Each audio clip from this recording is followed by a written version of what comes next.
Hú đắt cả. nó có tim gì Dù mày từ hú đắt thập lần nó với nhóc. Ôi, nó là nhớ chị, nó là cái một chín chảy nó đó. Ôi yo yo. Ôi trời, phát đi rồi, tôi đi ra. Chảy mua này, gai bùa mua này, bia xí này. Không có mua Không có mua xí. Ôi, chưa lắm đó, bạn bè đấy. bạn bè của nhà không có này. Bạn bè của nhà không có tí gì. Sai nói thế là lại sai rồi. Ui, sai nổ nổ đấy, không sai đâu. Bạn bè cũng là con gái. bật tới nó cũng như dưới đút trên ít chơi nó Nhưng mà nó đã mua bán xe máy chống cỡ nó anh giờ sai lúc nữa 4 triệu thế là giờ cho wifi nó tiền. không có cho nó Lúc đăng giờ buôn tàu mà Ở bên là bệnh viện A có nhiều.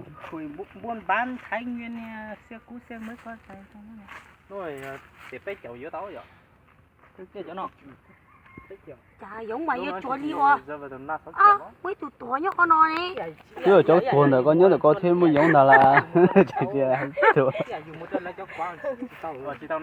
nó lấy vô chỗ cũ tao có cho thuê mà lấy chỉ. Ô này dân anh bùa tao chỉ tao xé rồi. Dạ. Sau này dân anh bùa hết bọc á. Cũng nhẹ xuống rồi.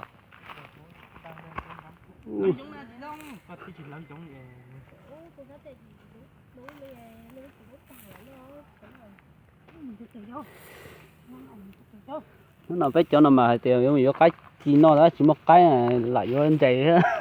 Chỉ nó hư. Mua thì ta gì nữa là chỉ mua nè. Có trời lấy chỉ cầm mua. Dạ. Ủa thế chỉ cần gì hết tao rồi. Bây giờ tao chỉ nó còn thấy thứ sửa sửa ra.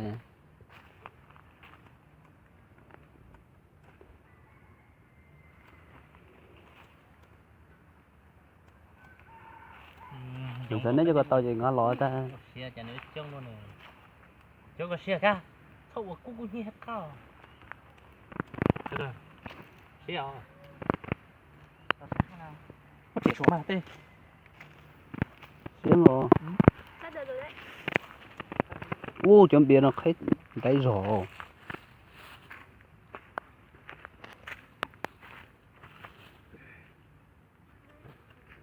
Rồi đấy.